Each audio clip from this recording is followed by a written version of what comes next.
Hello everyone, welcome back to Himachal success book. आज हम discuss करेंगे 31 मार्च 2021 के करंट अफेयर्स। सबसे पहले हम हिमाचल प्रदेश के करंट अफेयर डिस्कस करेंगे, उसके बाद नेशनल और इंटरनेशनल करंट अफेयर डिस्कस करेंगे।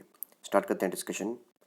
सबसे पहले practice question. The question is Covid software digital India award 2020 को हिमाचल प्रदेश के किस संगठन को दिया गया है।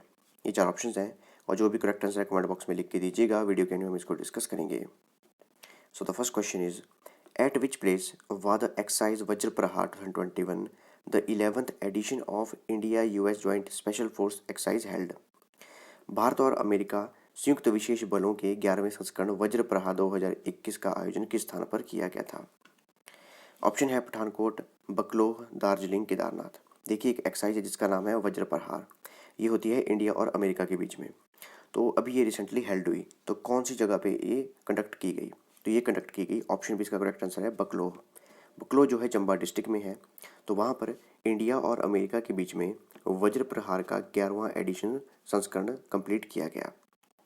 बकलोह जो है ये चंबा डिस्ट्रिक्ट में है, वहाँ पर कैंटोनमेंट एरिया है। और बकलोह के स्पेशल फोर्सेस ट्रेनिंग स्कूल में इस एक्सरसाइज को कंडक्ट किया गया।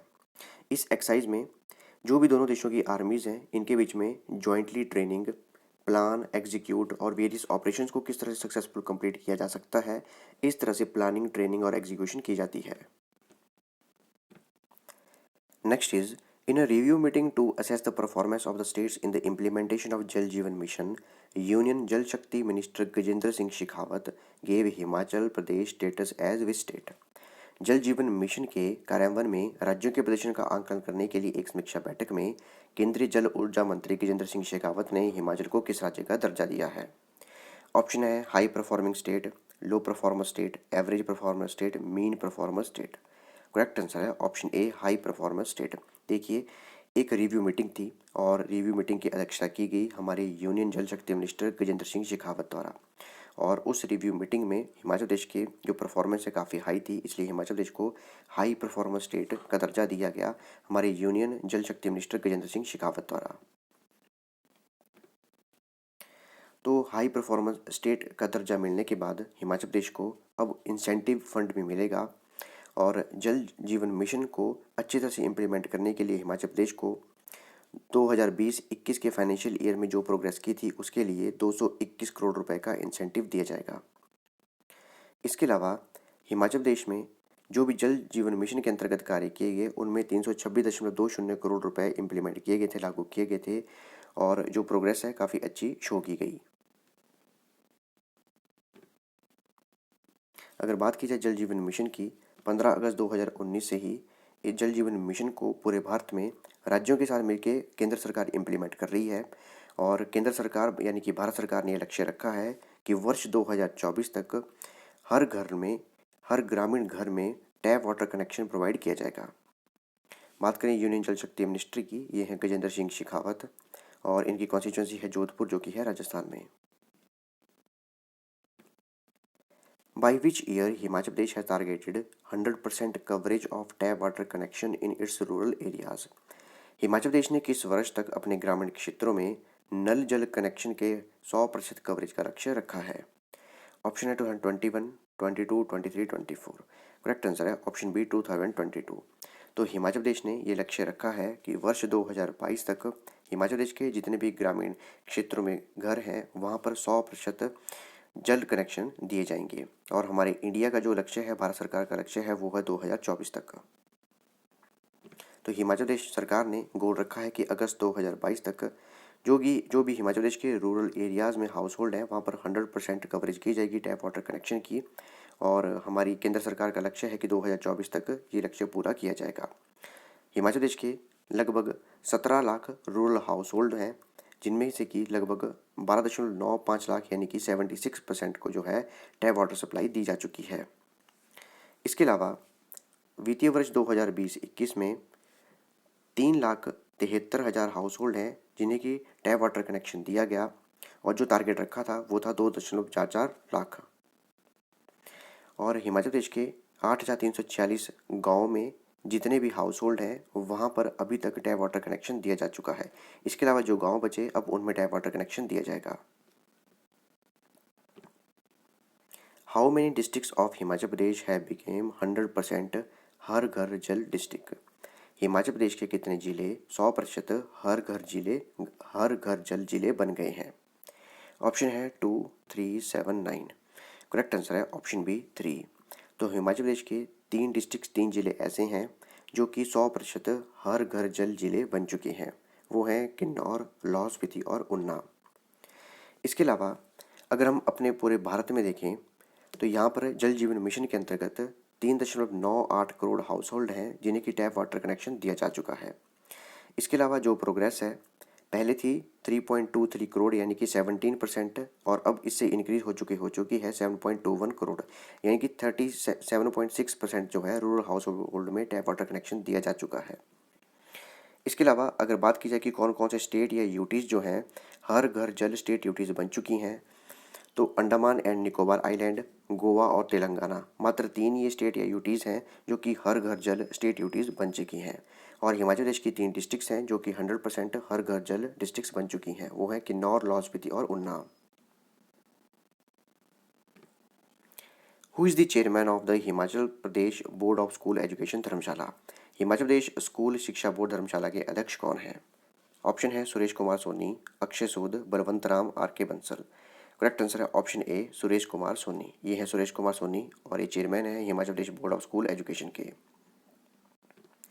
बात करें Himachal Pradesh board of school education की, वर्ष 1969 में Himachal Pradesh act number 14 of 1968 के अंदर इसकी स्थापना की गई थी और उस समय इसका हेडक्वार्टर था शिमला में, और 1983 में इसका हेडक्वार्टर शिमला से शिफ्ट किया गया धर्मशाला को। और इसके पहले चेयरमैन थे कुलतार चंद राणा जो कि कांगड़ा डिस्ट्रिक्ट के रहने वाले थे। डिस्कस करते हैं नेशनल और international current affairs. First question is the world development report 2021 is released by which organization? देखिए एक रिपोर्ट है जिसका नाम है वर्ल्ड डेवलपमेंट रिपोर्ट 2021। तो कौन सी ऑर्गेनाइजेशन द्वारा इसे रिलीज किया गया है? ये 4 ऑप्शंस हैं। इसका करेक्ट आंसर है ऑप्शन बी वर्ल्ड बैंक। तो वर्ल्ड बैंक के द्वारा world development report 2021 data for better lives इस रिपोर्ट को जारी किया गया है। और इस रिपोर्ट के अंतर्गत ये बताया गया है कि किस तरह से हम जो डाटा है उसको यूज़ कर सकते हैं डेवलपमेंट के लिए। बात करें वर्ल्ड बैंक की, इसका हेडक्वार्टर है वाशिंगटन डीसी में जो कि है अमेरिका में, यूएसए में। जुलाई 1944 में इसकी स्थापना की गई थी और इसके प्रेसिडेंट हैं David Malpass. Next is where is the headquarter of the global wind energy council? Global wind energy council का मुख्यालय कहाँ स्थित है? ये 4 ऑप्शन हैं और इसका करेक्ट आंसर है ऑप्शन डी ब्रुसेल जो कि बेल्जियम में है। वहाँ पर ग्लोबल विंड एनर्जी काउंसिल का हेडक्वार्टर है। तो ग्लोबल विंड एनर्जी काउंसिल द्वारा ग्लोबल विंड रिपोर्ट 2021 रिलीज़ की गई और काफ़ी इंपॉर्टेंट ये रिपोर्ट है। और इसमें बताया गया कि जो कोविड-19 पेंडेमिक ईयर था 2020 वो बेस्ट ईयर था ग्लोबल विंड इंडस्ट्री के लिए। 93 गीगावाट की न्यू कैपेसिटी इंस्टॉल की गई 2020 में। विंड एनर्जी के सेक्टर में 93 गीगावाट की जो है न्यू कैपेसिटी जो है इंस्टॉल की गई वर्ष 2020 में। और ये जो रिपोर्ट है ये 16th एनुअल फ्लैगशिप रिपोर्ट थी ग्लोबल विंड एनर्जी काउंसिल की। कुछ की पॉइंट्स हैं इस रिपोर्ट में। तो ग्लोबल विंड पावर मार्केट जो है वर्ष 2020 में 4 गुना इंक्रीज़ हुई और सबसे ज़्यादा इंक्रीज हुई चाइना और यूएसए में। लगभग 75% इंस्टॉलेशन जो थी यूएसए और चाइना में की गई विंड एनर्जी की। 743 गीगावाट की विंड पावर कैपेसिटी जो है इंस्टॉल की गई वर्ल्ड वाइड में, जिससे कि 1.1 बिलियन टन ऑफ CO2 जो है उसको रिड्यूस किया जा सकता है। लेकिन अगर वर्ष 2050 तक का अगर हमने गोल रखा हुआ है कि उसमें हम अपनी धरती को कार्बन न्यूट्रल बनाएंगे, तो इसके लिए अभी जितने भी कार्य किए गए हैं वो कम है। लगभग कम से कम 180 गीगावाट की जो है न्यू विंड एनर्जी को इंस्टॉल करना पड़ेगा हर वर्ष, और 280 गीगावाट की जो पावर जनरेट है वो करने पड़ेगी हर वर्ष, तभी 2050 तक हम कार्बन न्यूट्रल बन सकते हैं और 2 डिग्री सेल्सियस हमारा टेम्परेचर कम हो सकता है धरती का। बात करें ग्लोबल विंड एनर्जी काउंसिल की, इसका हेडक्वार्टर है ब्रुसेल्स में जो कि है बेल्जियम में। इसके CEO हैं बेन बैकवेल और 2005 में इसकी स्थापना की गई थी। Which of the following bank adjudged as India's best bank for SMEs at the Asia Money Best Bank Award 2021? देखिए Asia money best bank award 2021 दिए गए जिसमें कि स्मॉल मीडियम एंटरप्राइजेज के लिए इंडिया का बेस्ट बैंक एक घोषित किया गया। तो कौन से बैंक को इंडिया का बेस्ट बैंक बताया गया एसएमईज के लिए? ये 4 ऑप्शन हैं और करेक्ट आंसर है ऑप्शन सी, एचडीएफसी बैंक। तो Asia money best bank award 2021 में इंडिया का बेस्ट बैंक एसएमईज के लिए, स्मॉल मीडियम एंटरप्राइजेज के लिए बताया गया। एचडीएफसी बैंक को ये अवार्ड दिया गया। बात करें एचडीएफसी बैंक की, हेडक्वार्टर है इसका मुंबई में। एमडी एंड सीईओ हैं इसके शशिधर जगदीशन, पहले थे आदित्य पुरी, और टैगलाइन है we understand your world. Which edition of net health summit was held recently? Net health शिखर सम्मेलन का हाल ही में कौन सा संस्करण आयोजित किया गया था? ये 4 ऑप्शन हैं। करेक्ट आंसर है ऑप्शन सी, 7th। तो 7th एडिशन था नेट हेल्थ समिट का, और इसकी अध्यक्षता की गई हमारे हेल्थ मिनिस्टर डॉक्टर हर्षवर्धन द्वारा। इसमें India health system expansion in post Covid era, इसके बारे में डिस्कस किया गया। इसके अलावा यूनियन बजट 2021-22 में जो हेल्थ सेक्टर के लिए अनाउंसमेंट की गई, अगर हम उनको देखें तो हेल्थ सेक्टर को one of the 6 main pillar बताया गया हमारी ग्रोथ के लिए।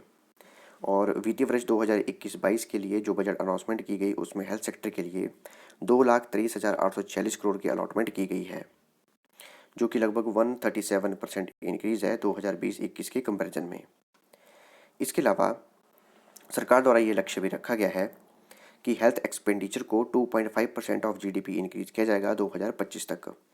और राज्य सरकारों को एनकरेज भी किया जा रहा है कि वो अपने हेल्थ स्पेंडिंग को 8% करें अपनी स्टेट की जीडीपी की। हमारे हेल्थ मिनिस्टर हैं डॉक्टर हर्षवर्धन, और इनकी कॉन्स्टिट्यूंसी है चांदनी चौक, जो कि है न्यू दिल्ली में। S&P has projected India's GDP for financial year 2022 growth forecast by what percent? देखिए, S&P ने प्रोजेक्टेड की है कि इंडिया की ग्रोथ क्या रहेगी, जीडीपी ग्रोथ क्या रहेगी। ये 4 ऑप्शन हैं। करेक्ट आंसर है ऑप्शन डी, 11%। तो S&P ये एक ग्लोबल क्रेडिट रेटिंग एजेंसी है। इनके द्वारा प्रेडिक्ट किया गया है कि वित्तीय वर्ष 2021-22 में इंडिया की जो जीडीपी है 11% ग्रो करेगी। पहले इन्होंने कहा था 10%, और अब इन्होंने इसको रिक्रिएट किया है और अब बताया है 11%। और चाइना की जो ग्रोथ है वो होगी 8%। बात करें S&P ग्लोबल रेटिंग्स की, हेडक्वार्टर है न्यूयॉर्क में और प्रेसिडेंट है जॉन बेरिसफोर्ड।